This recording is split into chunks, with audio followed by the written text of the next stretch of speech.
alunos da disciplina de Direito Empresarial, do segundo e terceiro período, curso de Direito da Unifil, que é o professor Sérgio Neme, da disciplina de Direito Empresarial. E conforme solicitado aí pela coordenação do curso, enfim, deliberações, eu resolvi fazer esse vídeo de revisão. Pessoalmente, ou particularmente, eu não sou muito afeto a fazer vídeos dessa natureza. Eu acho que, especialmente porque todas as nossas aulas foram gravadas, mas, enfim, eu não tenho hábito de fazer revisão, então, enquanto a gente tem aulas presenciais, eu não designo uma aula para isso. Eu acho que, de tantos assuntos que a gente tem a tratar, não dá para pegar uma aula, um encontro destinado à revisão. Né? Isso é mais pertinente para matérias que têm carga horária mais elastecidas, ou enfim, não é do meu feitio, mesmo nas que eu tenho também não tenho hábito de fazer isso. Porém, né, foi deliberado nesse sentido e eu vou cumprir. Mas reforço para vocês, pessoal, que na minha compreensão, continuo sendo muito claro nisso, de que o estudo, o conhecimento, ele demanda uma certa dedicação, né? Não sou eu aqui que em um vídeo curto vou conseguir explicar tudo que eu expliquei em um bimestre, né?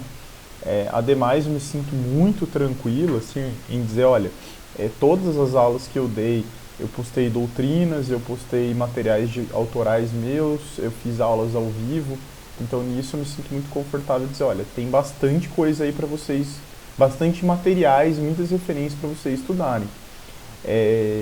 Inclusive próprios materiais que eu fui montando no decorrer da matéria, porque eu não tinha eles prontos, que me demandaram um tempo assim bem grande, né?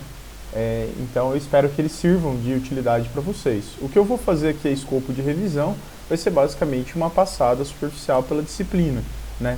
Eu não consigo imaginar que aqui, por mais longo que fosse esse vídeo, nós tivemos nesse bimestre, até então, os quatro, 6 encontros exclusivos de aula, né? Ou seja, 6 encontros só para aula. Então, 6 encontros, nós estamos falando aí, então, de basicamente 10 horas, basicamente, de aula, né? 9 horas nesse modelo novo, mas mais ou menos 9 horas nos quebrados de aula. Não tem como refazer uma revisão de 9 horas, mas se você tiver intento em ver algum desses assuntos, nós temos todos esses vídeos gravados, eles estão disponíveis lá no Google Classroom, da disciplina de vocês, vocês podem por lá acessar, e lá acessando você consegue rever todos esses conteúdos, você vai conseguir rever conteúdo por conteúdo. Nós fizemos uma passagem bem grande aí por Direito Empresarial nesse bimestre. Esse bimestre eu dei uma puxada um pouco aqui, para a gente ficar na linha ali e cumprir milimetricamente o nosso plano de ensino, que foi efetivamente cumprido. Afinal de contas, na aula passada, eu tratei de sociedades cooperativas, que é basicamente o último tema que está na ementa. Não sei porque na ementa as cooperativas vêm antes de limitada, mas o que importa é que nenhum dos itens da ementa não foi cumprido. Limitada, você também falou, tivemos 2 aulas sobre sociedades limitadas, mas eu priorizei por seguir a ordem do Código Civil, apesar de que eu entendo que o professor Henrique tenha colocado, porque eu acho que ele preferiu falar das sociedades simples e das empresárias depois, segregar de acordo com a natureza. Eu fui na ordem do Código Civil, mas mudar da ordem não há prejuízo nenhum, né? Porque, no final de contas, todos os conteúdos foram cumpridos. Bem, a título de introdução aqui, onde a gente começou o nosso bimestre? Nós começamos a falar das sociedades não personificadas, né? Basicamente, nós começamos lá falando da sociedade em nome comum e são as duas únicas não personificadas previstas no Código Civil, né? Que é a sociedade em nome comum e a sociedade em conta de participação. A sociedade em nome comum, ela nada mais é do que uma sociedade que não foi registrada, né?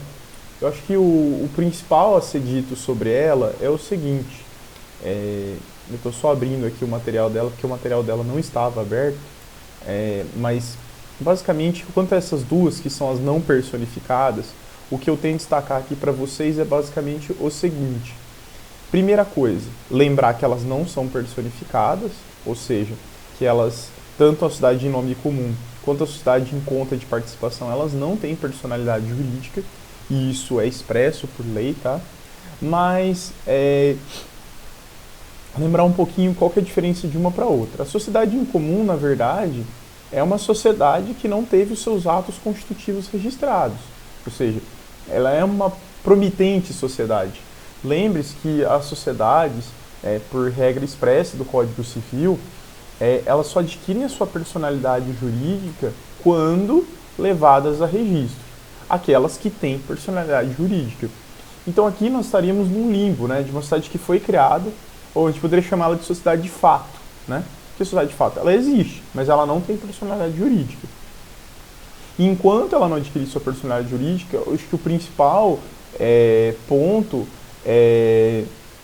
digamos, a questão da responsabilidade que os sócios têm perante, digamos, perante terceiros. Basicamente, o que a lei vai dizer é que enquanto ela não for registrada, porque daí, a partir do registro, cada tipo de sociedade vai ter uma regra diferente para sua... cada tipo societário tem regras de responsabilidade diferentes, mas a sociedade em nome comum, que é uma sociedade não personificada, os sócios, eles respondem de forma solidária e ilimitada. Ou seja, eles não têm, basicamente todos eles, juntos, sem qualquer limite, respondem por todas as obrigações sociais ali, daquela coisa que não é bem uma sociedade. Um outro ponto importante é que os terceiros, se demandarem contra ela, podem provar a sua existência de qualquer forma. Mas se os sócios quiserem comprovar a sua existência, só o podem fazer mediante documento por escrito. Essa é uma outra regra importante. Mas avançando, nós temos aí a sociedade em conta de participação, a SCP. Essa já é mais comum, essa já é mais usada, mas também não tem personalidade jurídica, entendeu? Independente de ela ter registro, eu quero levá-la a registro. Na verdade, o cartório não vai registrar. O cartório de pessoas jurídicas, ele vai registrar esse documento, porque ele também é um cartório de títulos e documentos, mas ele não vai dar... Esse registro não confere a ela personalidade, né? Não confere a ela personalidade jurídica. E por isso, digamos assim, esse tipo societário, na verdade, ele tem uma função prática, mas ela não tem personalidade jurídica. Por quê? Porque nós temos dois tipos de sócio. Um sócio ostensivo e um sócio não ostensivo. Qual que é a diferença? Esse sócio ostensivo é aquele que efetivamente exerce a atividade empresária. Ele é aquele que realmente, para todos os fins, ele é quem explora aquela atividade econômica. Esse sócio ostensivo, ele, digamos assim, ele é o responsável por aquilo, né? Ou seja, a responsabilidade é dele, ele faz aquilo em nome próprio, para todos os fins, é ele que explora aquela atividade econômica. Porém, por trás dele, né, existe uma pessoa que é um sócio não ostensivo, né? Ou também, às vezes, você vai encontrar na doutrina o termo sócio oculto. O sócio oculto é um investidor, que não tem correlação nenhuma ali com aquela atividade, a não ser um investidor daquela atividade. E ele, então, vai colocar o seu capital e vai ser remunerado por acordos entre eles estipulados. O importante é, esse sócio oculto, esse sócio não ostensivo, ele não pode tomar parte dos negócios. E por quê? Porque, veja, a responsabilidade, né, por aquele negócio é exclusiva do sócio ostensivo. Só ele responde por aquilo. E se o sócio oculto, ele não tem responsabilidade sobre aquele negócio. Ele não tem responsabilidade. Na verdade, o máximo que ele pode perder foi o capital que ele investiu. Mas o ponto é que se ele passar a intervir nos negócios, ele passa a responder de forma solidária com o sócio ostensivo. Porque, na verdade, se ele passa a intervir nos negócios, ele passa a ser, na verdade, também um sócio ostensivo, né? Esse modelo, como eu disse para vocês, se vocês forem recapitular lá nos nossos materiais, vocês vão ver que eu falei bastante deles quando tratamos de como chama, do pool hoteleiro, né? Hotéis, esse é um instituto muito comum em hotéis, em resorts, em alguns empreendimentos nessa área de turismo. Esse é um modelo muito comum.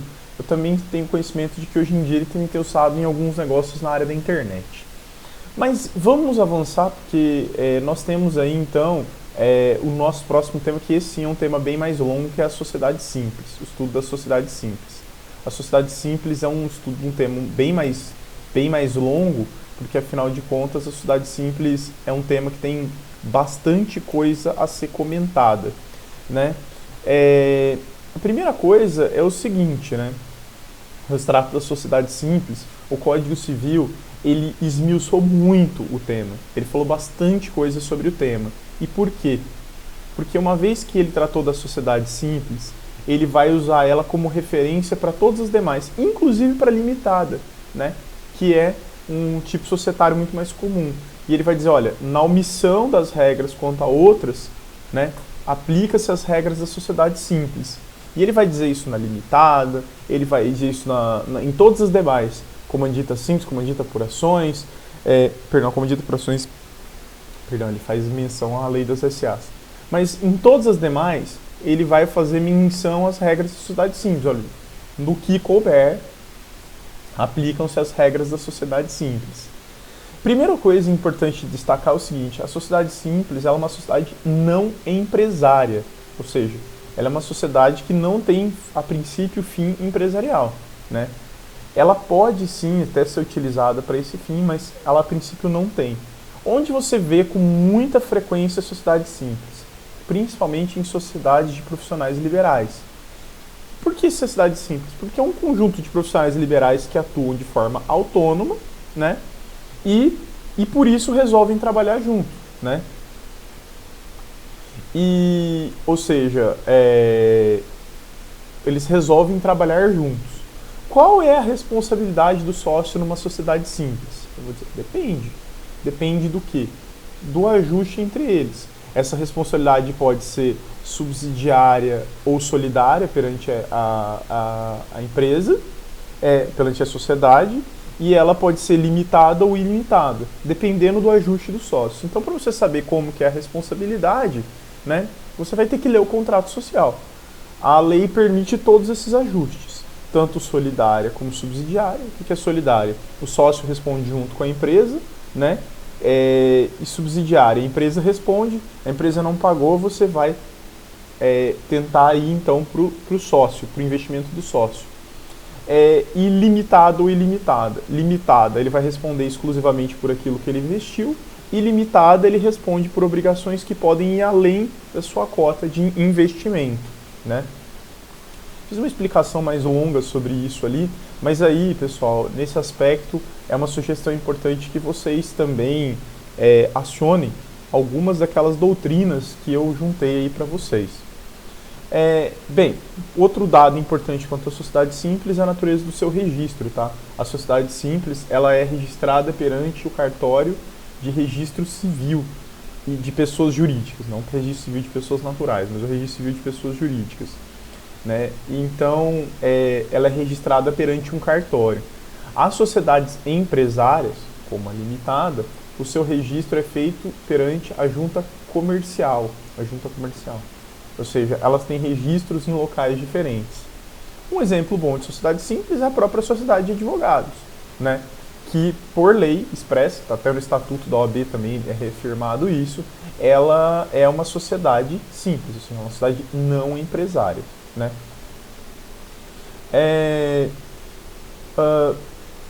Quanto à sociedade simples, a responsabilidade dos sócios, como eu disse, ela vai demandar um ajuste, né? Como que o contrato social vai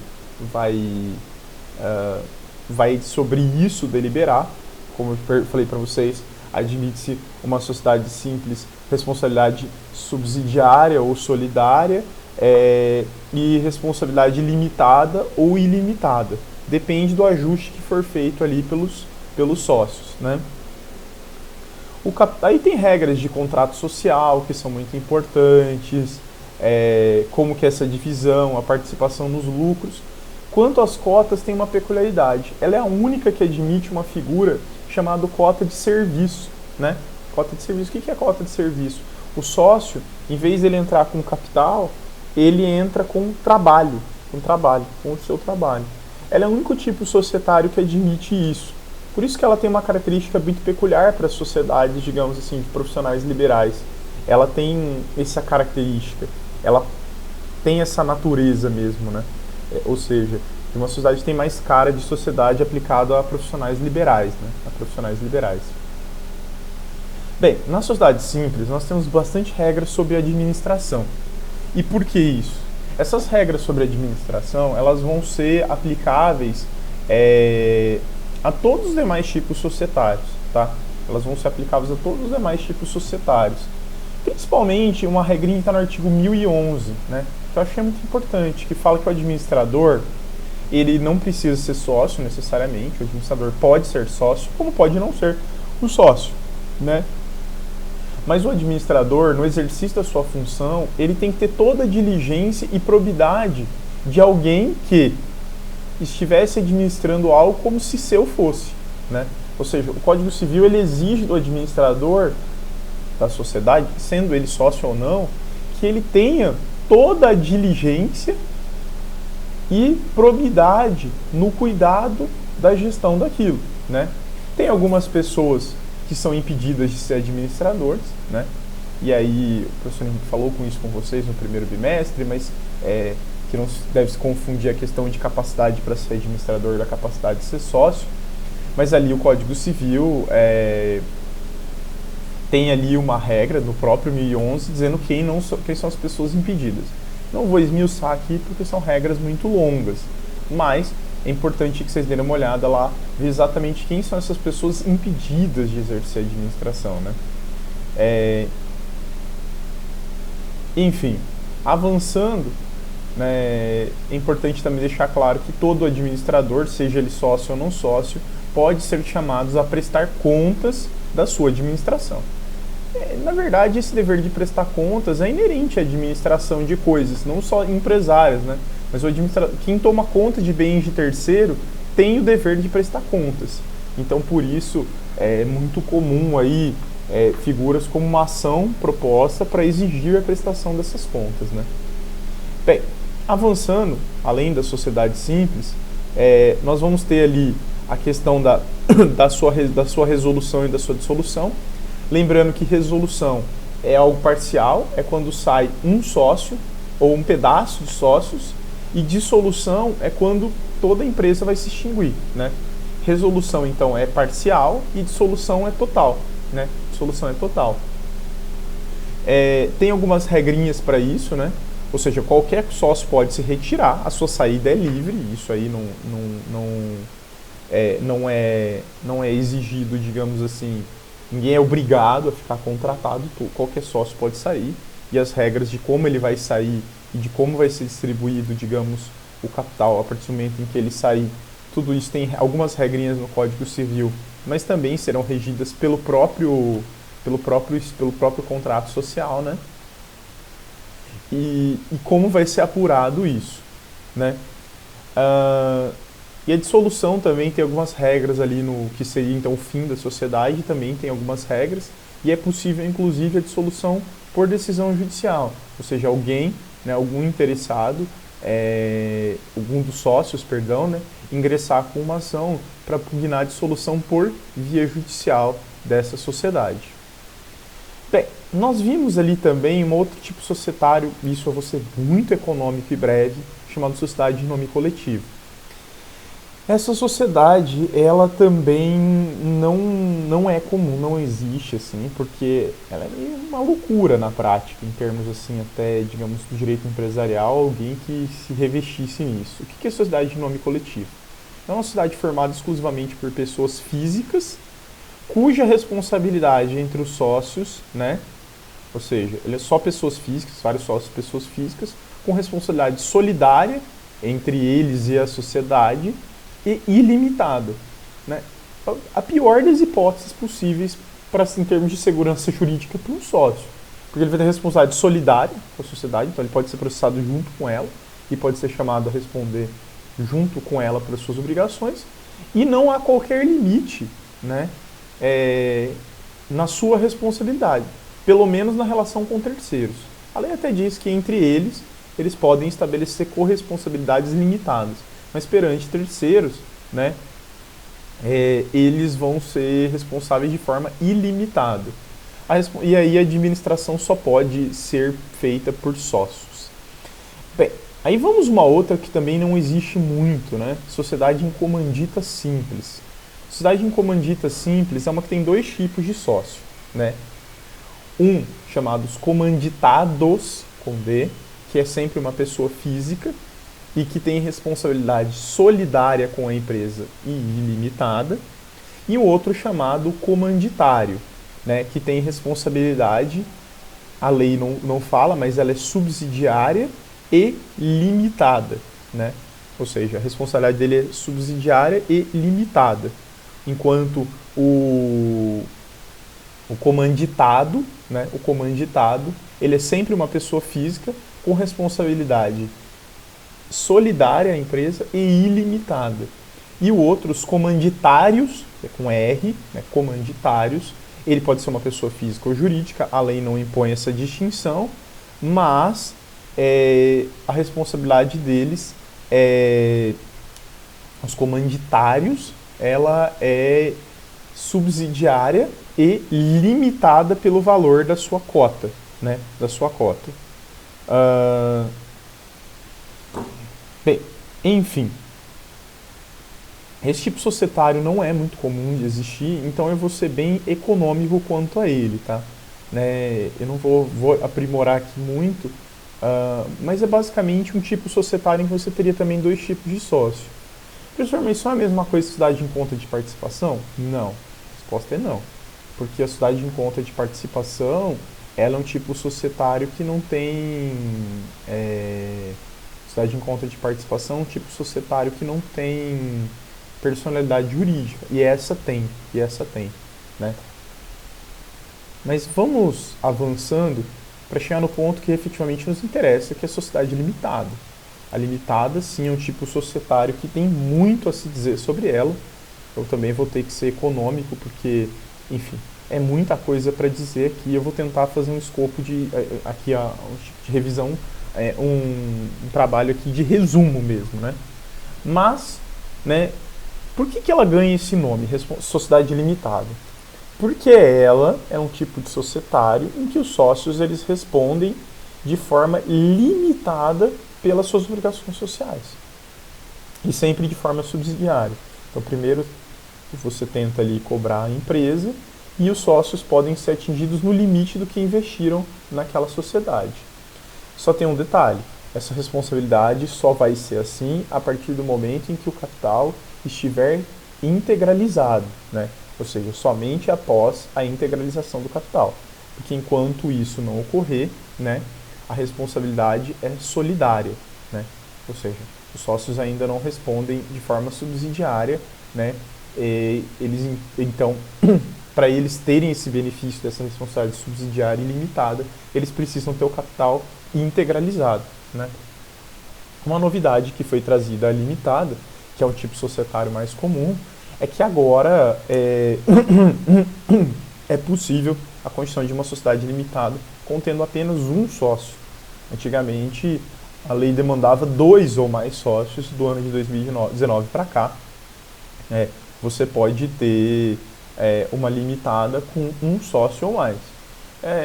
Nada muito mais complicado, a única coisa que muda é que não é um contrato social, né? O nome ganha de nome de ato constitutivo, porque contrato pressupõe 2 ou mais pessoas. Nesse caso, você só vai ter um sócio, então o nome ganha esse ato constitutivo. Ela será regida subsidiariamente por algumas regras da sociedade simples, ou seja, no que couber a sociedade simples, e a lei permite também que os sócios podem prever supletivamente, ou seja, além, podem prever na sociedade limitada o uso de instrumentos das sociedades anônimas, da lei das SAs. Um tema que vai ser estudado aí no terceiro bimestre, né? No terceiro e provavelmente um pedaço até do quarto bimestre, né? Bem, algumas regras sobre cotas. O capital social ele sempre é dividido em cotas, não necessariamente de iguais, os sócios não precisam ter participações iguais, eles podem ter participações desproporcionais, um ter uma participação maior, uma participação menor, isso não é problema. Tem algumas outras regrinhas aí sobre cotas que eu vou acabar não falando, mas é muito importante que o sócio ele responde pela integralização das cotas. O que isso quer dizer? Quando ele faz o contrato, ele se compromete a investir um valor na empresa, né? Ou seja, aquelas cotas dele vão representar um investimento, ou seja, que ele vai aportar um valor na empresa, seja em bens ou direitos, ou em dinheiro mesmo, e aquilo converter-se-á em cotas, que aquilo vai fazer parte da empresa, né? Ele pode incorporar um veículo, um imóvel, dinheiro, máquinas, enfim. Mas o sócio é responsável por esse ato, seja pela mensuração daquele valor, né? Seja pelo próprio bem que ele está incorporando.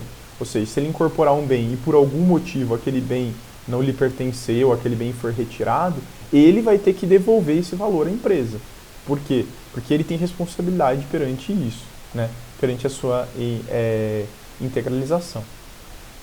Quanto à administração, tem algumas regrinhas especiais, principalmente para a constituição de administradores, né? Constituição de administradores, lembra, ele pode ser sócio ou não sócio. E aí tem uma regra que é meio chata. Para nomear um administrador não sócio, você tem duas regras. Se o capital não está integralizado ainda, tem que ser por unanimidade dos sócios. Com o capital integralizado, nomear administrador não sócio, 2/3 do capital. E para nomear um administrador sócio, 50% mais 1 do capital. Lembrem-se sempre que a deliberação nas sociedades limitadas não se dá por pessoa, e sim por participação no capital social. Ou seja, as votações, todos esses quórums aí previstos não são por pessoa, e sim por proporção do capital social, né? A destituição dos administradores, você vai poder ver, ele é sempre 50%, né? Tem a questão do conselho fiscal. Acho que o que eu ia apontar aqui para o conselho fiscal é quem pode ou não pode ser membro e de que ele não é obrigatório, tá? O conselho fiscal não é obrigatório, né? Existe aí, na verdade, digamos, não é obrigatória a criação de um conselho fiscal. E as atribuições dele são fiscalizar a administração. Algumas regras sobre deliberação dos sócios. Os sócios podem deliberar por reunião ou assembleia. A diferença é muito simples, né? E ali tem alguns temas, né, no 1071. Mas para você estudar o 1071, você tem que estudar ele em conjunto com o artigo 1076. Você tem ali 3 regras, olha. 3/4 do capital social, 50% do capital social e maioria dos presentes na deliberação, na reunião, né, na reunião ou na assembleia. Então você tem ali, ó, 3/4 do capital social, 50% do capital social e 50% ou mais dos presentes, dos capital social presentes no dia da reunião. Então, assim, a lei tem uma tabela. Esses temas, 3/4, né? Esses temas, metade, e qualquer outra por maioria dos presentes do capital presente no dia da deliberação. Eu fiz até uma tabelinha aí, não vou repassar aqui todos esses itens com vocês, né? Que realmente é muita coisa para falar aqui novamente. Mas se você pegar o material, eu até organizei isso de uma forma mais fácil. Tem algumas formalidades para a convocação dessas assembleias, né? E a possibilidade de uma inovação aí de fazer essas assembleias hoje por vias eletrônicas. Tem algumas regras de aumento e redução de capital. Eu não vejo isso aí uma coisa muito complicada. A redução do capital aqui é um pouquinho mais complicada, porque você tem a questão da relação com terceiros. E por fim, quanto à resolução, que é aquela saída, né, de sócios, não vou falar de dissolução, não falando de dissolução, porque dissolução tem regras especiais, né? E assim, na verdade a dissolução ela segue as mesmas regras da sociedade simples. Eu até coloquei uma tabela aí no material, né? como que funciona a retirada de sócio, né? Exclusão de sócio. Se ele for minoritário, por uma alteração do contrato social, né? Com deliberação de no mínimo 50% do capital, ou justa causa por uma decisão judicial. E se ele for um sócio majoritário, não dá para obter, né, a maioria do capital social, até porque ele já é majoritário, e aí então a retirada desse sócio, essa exclusão desse sócio, apenas por decisão judicial.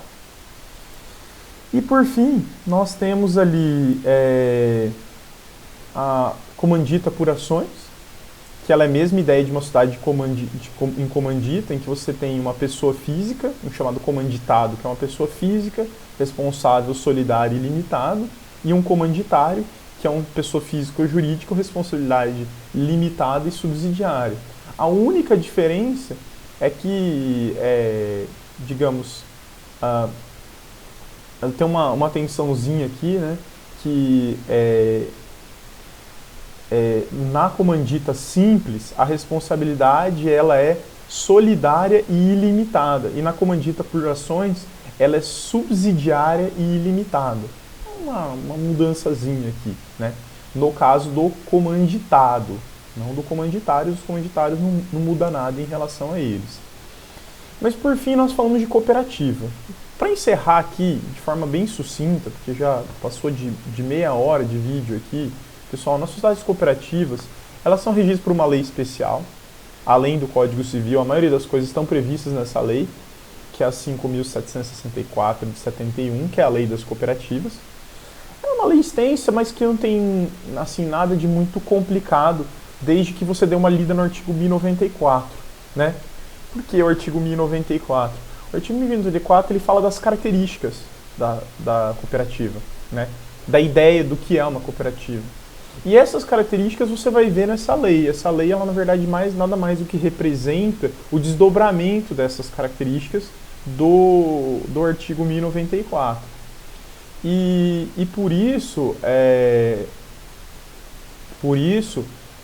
vamos dizer assim, eu sugeriria que vocês dessem uma lida no 1094 e aí um pouco sobre as regras de cooperativa, que os sócios podem ter responsabilidade limitada ou ilimitada a depender das regras do contrato. Bem, pessoal, do mais é isso. Eu acabei passando por muitas coisas aqui, realmente não dá tempo de falar tudo. Eu não tenho muito hábito, não gosto muito de fazer revisão por causa disso, mas, enfim, nos foi solicitado e eu segui aqui as regras. Desejo um bom estudo para vocês. Se tiverem dúvida até o dia da prova, por favor, me contactem. Boa prova para vocês. Acredito que não tem nada ali muito complicado. Direito empresarial não é uma matéria fácil. Eu tento, assim, me esforço muito, mas eu já digo para vocês de antemão que isso não é uma matéria fácil, principalmente porque ela demanda alguns conhecimentos práticos, né? E com o tempo ela faz mais sentido, mas eu sei que algumas coisas que a gente fala talvez seja muito abstrato e não faça muito sentido, até porque tem muitas coisas que não existem na prática, né? E alguns tipos societários aí que existem na lei, mas não existem na prática. Bem, desejo um excelente estudo a todos e estou à disposição de vocês para dúvidas. Bom estudo e até mais!